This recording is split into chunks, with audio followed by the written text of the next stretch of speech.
Hoy lo que voy a hacer es, bueno, contrarrestando, digamos, la primera plática que di, que era la de las curvas, que es proponer nuevos métodos de criptografía, bla, bla, bla. RSA es el más popular ahorita. ¿Quiénes de aquí conocen RSA?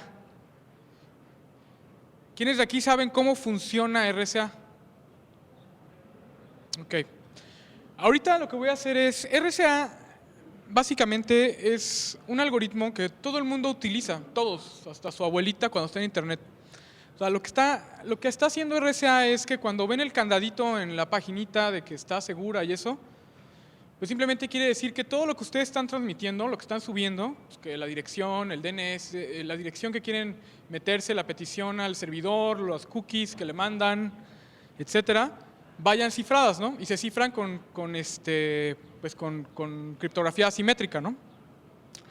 Entonces, RSA sirve para poder cifrar un dato, pero sin tener que negociar un password, ¿no? O sea, ese es el chiste de la criptografía asimétrica, ¿no? Porque, o sea, el problema de los algoritmos que usan passwords es que, pues si no lo puedes negociar porque te están escuchando o te están esnifeando en la red, ¿no? Pues ya no tienes cómo hacerle, ¿no? O sea, entonces, la criptografía asimétrica con RSA resuelve esto con números primos. Ahora, a mí no me gusta RSA en particular porque siento que es un problema que se puede ir resolviendo a maquinazos. O sea, si ustedes tienen una llave muy grande o una llave de cierto tamaño, ¿no? Porque tampoco pueden ser muy grandes, porque si son muy grandes se van a tardar mucho tiempo en calcularse las llaves. Esa es una, ¿no?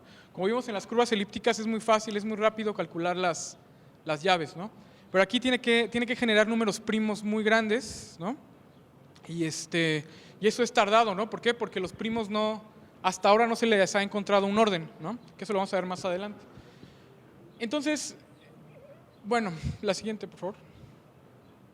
Ahorita en la agenda vamos a ver rápidamente, para los que no estuvieron en la primera, criptografía simétrica, conceptos fundamentales, cómo funciona RSA técnicamente, ya con matemáticas. Es muy sencillo, es mucho más light que lo que vimos hace rato. Y vamos a romper una llave ahorita en tiempo real, que de hecho va a tardar como 4 minutos en romperse, así que igual en ese momento hacemos una sesión de preguntas. Y lo que vamos a generar es la llave, vamos a analizar y destripar la llave, ver cuáles son sus componentes y después vamos a armar la llave privada, ¿no? Con la que se generó esa llave pública, ¿ok? Y bueno, y al final las conclusiones, ¿no? La que sigue, por favor. Entonces, como vimos hace rato, ¿no? Los algoritmos de cifrado simétricos, como los que usan en sus teléfonos GSM, ¿no? A5, ¿no? Son con llaves estáticas, ¿no? Son los simétricos, ¿no? Que son dos funciones, una inversa de la otra, ¿no? Que dependen de un parámetro que es la llave, K en este caso, por key, ¿no? Y los asimétricos, como habíamos visto, la función de cifrado depende de una llave pública, o sea, tú cifras con la llave pública y sí se puede descifrar, sí, solo si tú tienes la llave secreta, ¿no? Que es con la que se generó la llave pública. Aquí sigue, por favor. ¿Ok? Esto ya lo habíamos visto hace rato, pero lo resumo. Los simétricos sirven para cifrar muy rápido flujos de información. No sé, por ejemplo, están transmitiendo gigas, ¿no? Sería muy tardado estar haciéndolo con RSA, ¿no? Y los simétricos lo que hacen es que la desventaja es esta onda de la llave, ¿no? Que tiene que haber una negociación previa de la llave, o sea, que tú sepas que lo vas a cifrar con el password Pepito123 y yo también lo sepa, pero si no se pusieron de acuerdo, pues ya este esquema simétrico no sirve y para eso entran los esquemas asimétricos, ¿no? La que sigue, por favor. Y los asimétricos, pues es ahora sí que el complemento de lo que acabo de decir, resuelven todo eso, pero la desventaja es que son más lentos, ¿no? Tienes que calcular exponenciales, tienes que calcular números primos en este caso, etcétera, lo que lo hace muy lento como para poder cifrar flujos de información grandes. Entonces, generalmente los asimétricos se utilizan solamente para cifrar un cachito, que va a ser más bien para cifrar la llave que vamos a usar los dos, ¿no? Entonces ya te la mando, lo descifras y ya empiezan a cifrar con un simétrico, ¿no? La que sigue, por favor. La que sigue es lo que acabo de decir. Ya. Ok, conceptos básicos. Un número primo. ¿Qué es un número primo? Simplemente es un entero que no se puede descomponer en más números en términos multiplicativos, ¿no? Por ejemplo, el 7, ¿no? O sea, no hay dos números que multiplicados me den 7 más que el mismo 7 y el 1, ¿no? O sea, el 8 no es primo porque es 2 a la 3, 2 por 2 por 2, etcétera, ¿no? Son números que son irreducibles en el anillo de enteros, ¿no? ¿Qué es el máximo común divisor de dos números? Bueno, pues si ustedes descomponen un entero en todos los múltiplos, ¿no? Pues el máximo que tengan en común los dos va a ser el máximo común divisor. ¿Okay? Y hay una función que se llama phi de Euler, que se le aplica a un número, ¿no? Que lo único que hace es contar cuántos números, o sea, por ejemplo, phi de n, te cuenta cuántos números son, o sea, dividen a ese número, o sea, es decir, cuántos factores lo dividen y si son 10 números diferentes, bueno, phi de n es igual a 10, ¿no? No sé si hasta ahora hay alguna pregunta, ¿no? Bueno, la que sigue, por favor, gracias. Ok, ahí están los ejemplos, ¿no? 2, 3, 11, 29, 233. Si ustedes los intentan factorizar, no se va a poder. El máximo común divisor de 48 y 60 es 12, o sea, 12 es el número más grande que divide ambos, ¿no? Y la función phi de 9, ¿no? Es 6, eso quiere decir que hay 6 números que dividen al 9, ¿no? Que son estos, ¿no? Y perdón, me equivoqué. Estoy diciéndolo al revés. Son números que no dividen a la función. O sea, los números que no son múltiplos de esa descomposición. Perdón, se me fue la onda. Entonces, para un número primo, me acordé porque vi el primo aquí, pues como es primo, no tiene descomposición, pues todos los números que están antes que él no lo dividen, ¿no? Entonces, para cualquier número primo, phi de p es p menos 1, ¿no? O sea, phi de 7, existen 6 números que no lo dividen, ¿no? Y, por ejemplo, la multiplicación, ¿no? Si tienes dos números primos, así es como eso es lo que vale la función, ese es el número de números que no dividen a p por q. La que sigue, por favor. Ok. La aritmética modular, que hace uso también RCA, es simplemente que si tú tienes dos números y los multiplicas, módulo C, ¿no? En este caso, módulo n, perdón, va a ser el residuo que te queda al dividirlo entre n, ¿no? Por ejemplo, 3 por 2 módulo 5, ¿no? Te da 1, ¿no? Porque 3 por 2 es 6 y 6 entre 5 te queda 1 en el residuo. Entonces, la aritmética modular simplemente es tomar el residuo de lo que te queda entre n. La aritmética modular, módulo n, es eso, ¿no? Esta aritmética modular es muy importante porque, por ejemplo, hace rato estábamos hablando de grupos y campos y todo eso, ¿no? Un campo es una estructura que tiene dos operaciones, por ejemplo, una suma, una multiplicación, ¿no? Pero si tú tienes un campo que tiene un número primo de elementos, p, por ejemplo, zp, ¿no? Que tiene el 0, el 1, el 2, hasta p menos 1, no nada más va a ser un grupo, sino cuando es un número primo también es un campo, ¿ok? O sea, lo que va a hacer es que todos los elementos van a ser invertibles y, por ejemplo Z5, ¿no? ¿Qué número multiplicado bueno, otro más, bueno, sí, Z5, ¿qué número multiplicado por 3 me da 1 en Z5? Sería 2, ¿no? Que es el mismo ejemplo de hace rato, ¿no? Porque 3 por 2 me da el inverso, me da el neutro multiplicativo de Z5, ¿no? Que es el 1, ¿no? O sea, todos los números multiplicados por 1 en Z5 también son el mismo número, ¿no? Entonces, realmente la aritmética modular es como base de toda la criptografía asimétrica, ¿ok? La que sigue, por favor. Por ejemplo, en módulo 2 es un número primo, tenemos que 5 por 3 es 15, ¿no? Pero módulo 2, o sea, si ustedes dividen 15 entre 2, van a obtener un residuo de 1, ¿ok? O sea, es obvio porque es impar, ¿no? 9 por 2 bueno, no se ve el slide, pero bueno, es 18, módulo 5, 18 entre 5 es 3, ¿y cuántos sobran? Eso va a ser el resultado en Z5, ¿no? Y así está, ¿no? Entonces, realmente la aritmética modular simplemente es hacer la misma multiplicación, pero luego reducirla, ¿ok? La que sigue, por favor. Ahora, ¿cómo funciona RCA? Tienes que generar dos números primos muy grandes, ¿no? Vas a calcular la multiplicación de los dos, ¿no? En este caso va a ser n. Luego lo que vas a hacer es calcular la función phi, ¿no? La que te va a decir quiénes no son los que dividen a p por q, ¿no? En este caso que es igual a n. Y luego vas a escoger un número que esté entre 1 y phi de n, el que quieras, e, de tal manera que su máximo común divisor sea 1, es decir, que no tengan divisores en común, ¿ok? Esta es o sea, tú quieres un número e que con no compartan divisores, eso significa que el máximo común divisor sea 1, ¿ok? Y luego ya, lo único que van a hacer es calcular la d, que esta va a ser el secreto, ¿no? Una d tal que d por ese número que escogieron sea 1, es decir, que sea el inverso de bajo la multiplicación módulo phi, ¿ok? Ya teniendo eso, ya están listos para poder cifrar con RSA, ¿no? Entonces, en las llaves pues, D, P, Q van a ser las llaves privadas. ¿Qué significa? Pues que el que tiene la llave privada sabe cómo se factoriza el número n, ¿ok? RSA funciona con un problema, o sea, por ejemplo, hace rato vimos que en las curvas hiperelípticas el problema era calcular logaritmos, ¿no? Bueno, aquí el problema es factorizar un número, ¿no? En primos, ¿no? Entonces, el que tiene la llave privada sabe quién es P y Q y cómo calcular la D, ¿no? Que es D por E es congruente con U, módulo phi de n. Y EN va a ser la llave pública, o sea, tú le vas al que quieres que te descifre datos, le vas a dar el número multiplicado, los dos números pero multiplicados, y la E que es la que escogiste, que su máximo común divisor era 1, que no tenía factores en común con la phi, ¿ok? La que sigue. Entonces, para cifrar, lo único que van a hacer es que A quiere recibir un mensaje M, ¿no?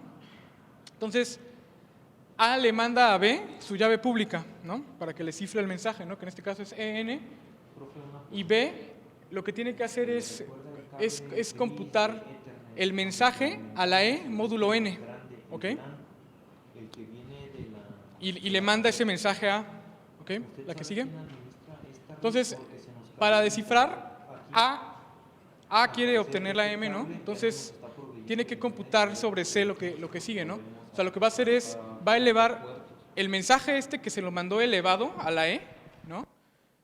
Es C a la D, ¿no? Módulo N. N sí lo sabe, ¿no? Y que es lo mismo que M a la E por D, módulo N. ¿Y cuánto quedamos que era D por E? D era el inverso de E, ¿no? M a la 1, ¿cuánto es M, no? Y ya obtiene el mensaje y listo, ¿no? Entonces, digamos que es muy simple el cómo funciona RSA, ¿no? En términos matemáticos. La que sigue, por favor.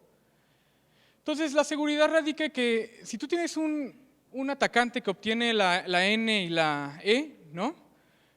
Entonces, lo que él quiere calcular es E a la menos 1, o sea, él va a tener que D es igual a E a la menos 1 módulo phi, o sea, lo que es lo mismo que P menos 1 por Q menos 1, pero él no sabe quién es P y no sabe quién es Q, ¿no? Entonces no lo puede calcular. Entonces lo que tiene que hacer es factorizar la N, ¿no?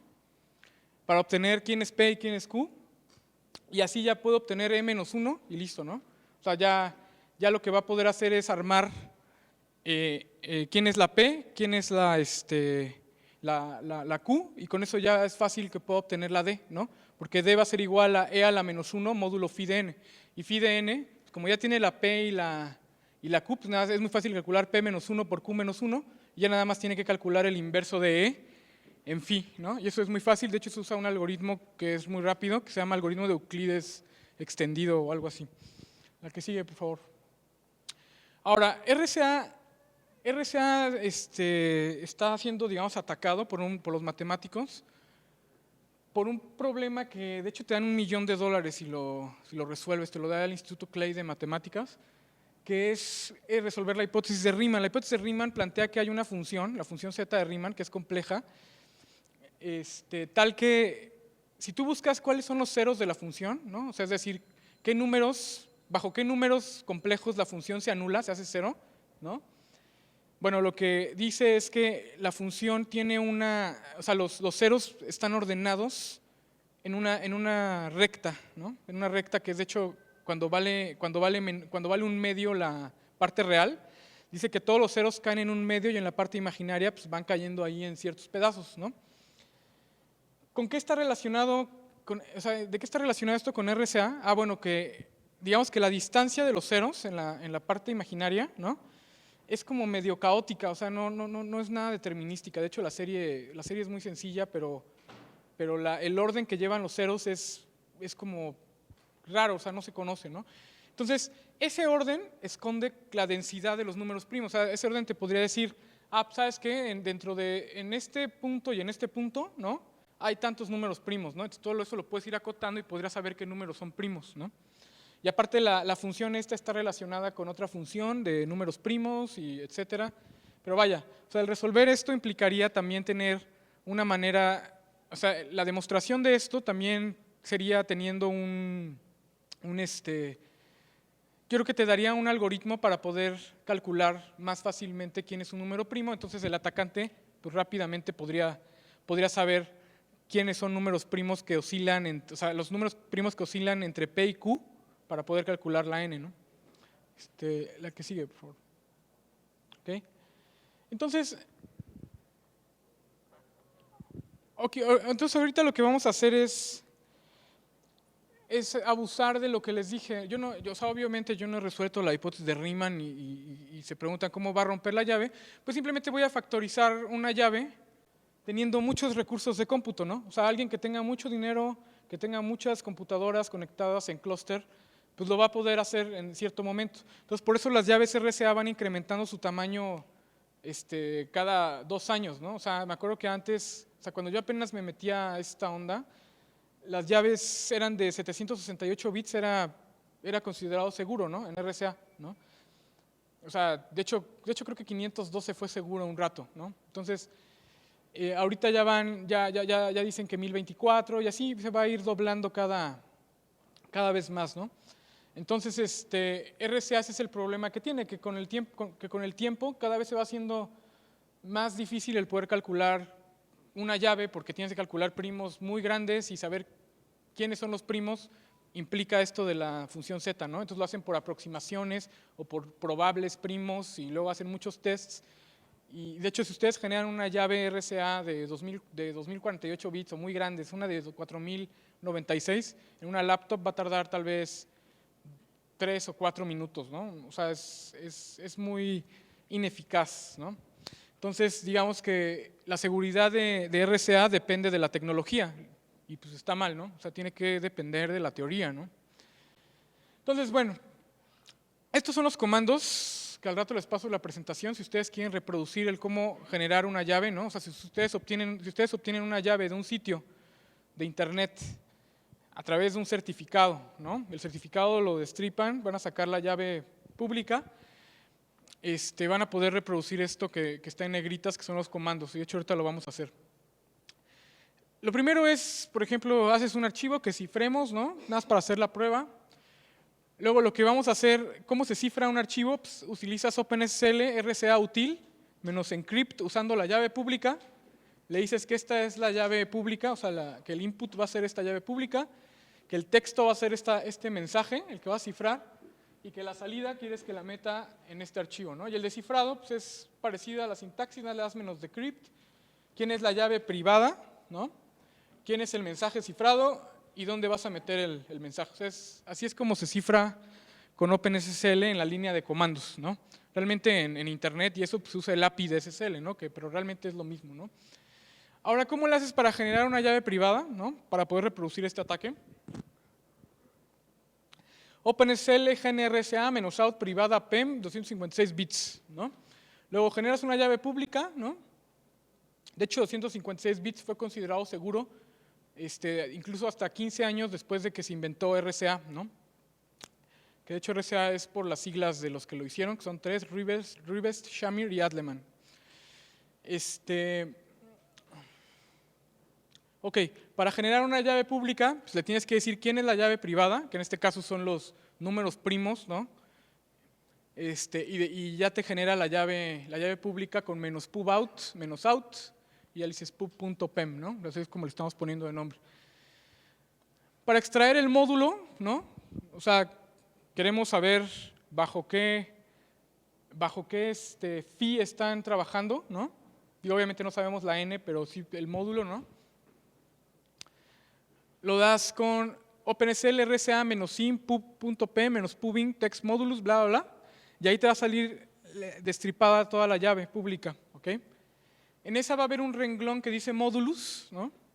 Y bueno, esto con BC, ¿no? Pueden pasarlo a decimal. Factorizas, ¿no? Con la criba. Ahorita les voy a enseñar la implementación en CUDA, para CUDA en las tarjetas de video. Y yo hice aquí un CGI en mi página, si lo quieren usar, que ya cuando te salgan los dos factores, le pasas que te genere la llave privada, la que sigue, por favor, y ya te escupe la llave privada. Entonces ahorita vamos a hacer eso. Denme un segundo. Mientras, si quieren, piensen en unas preguntas si tienen.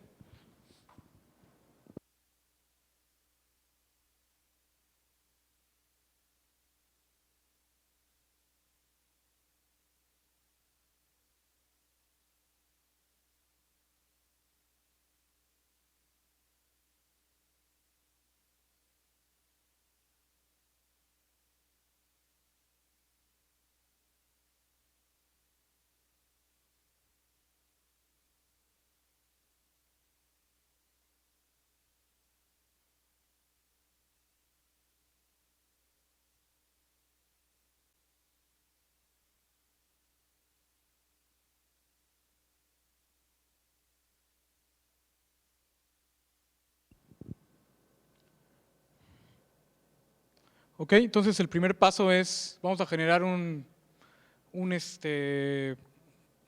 texto plano. Ahí está, ¿no? Entonces ya generamos mensaje.txt. Déjenme me borro esto, el encriptado que era de una prueba. Ay.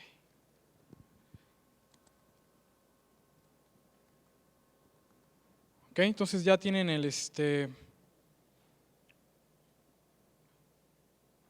mensaje. Luego lo que tenemos que hacer es generar una llave privada con la cual vamos a trabajar, que es con el comando que les mostré hace rato. Ok. La llave privada es esta. Ahí está.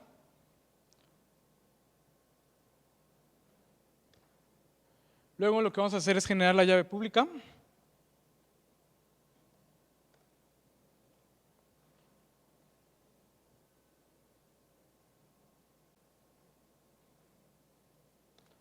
Ok, esa es la llave pública. A esta altura ya tienen los números primos, ¿no? Ahí ya multiplicados, ¿no?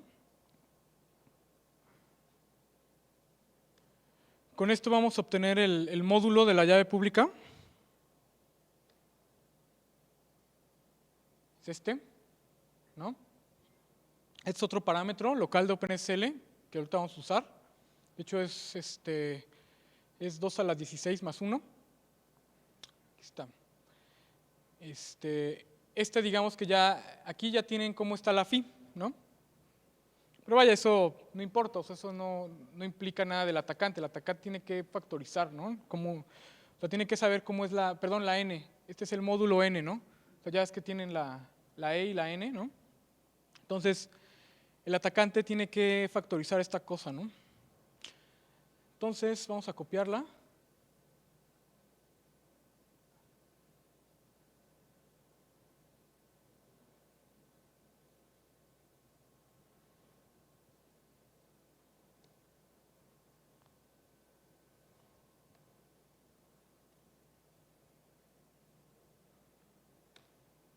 Este es el número que queremos factorizar. Y ahorita vamos a una máquina especial.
utilizar curvas algebraicas u otros métodos. Hay otro que se llama XTR que también está soportado, etcétera, ¿no?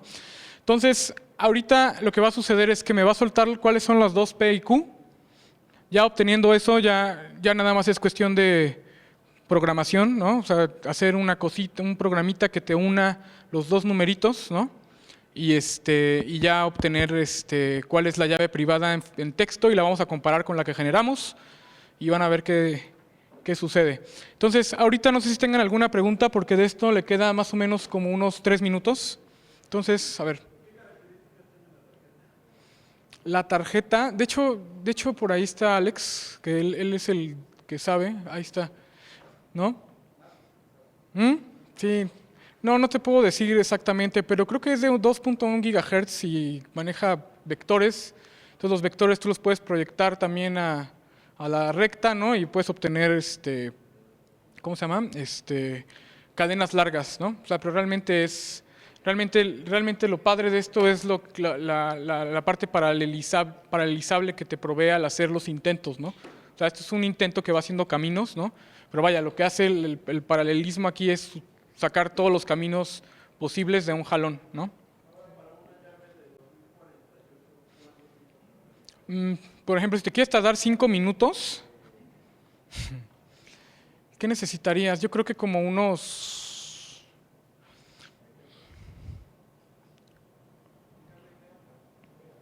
Es que es exponencial. O sea, yo creo que necesitarías como unos 1.000 millones de procesadores de 2 GHz, haz de cuenta, güey, ¿no? O sea, que es como 2 a la 30, ¿no? Más o menos, ¿no?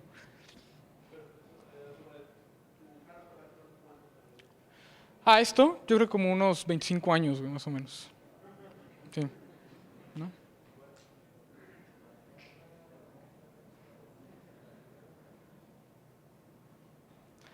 ¿Otra pregunta?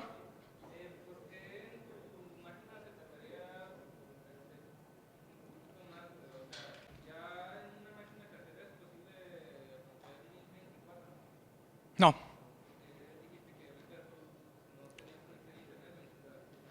O sea, porque sí iba a tardar como 10 minutos en vez de 3, ¿no? Que esto es lo que me tardé en conectar mi internet, ¿no? Pero, o sea, para que sea un poquito más rápido, ¿no? Es que esta no es de 1024. No. Ahí están los dos factores, ¿no? Entonces, vamos a ver qué sucede.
capacidades de cómputo que hay ahorita, 512 bits también se pueden romper y esos todavía se encuentran en internet. No sé si tengan alguna pregunta. A ver.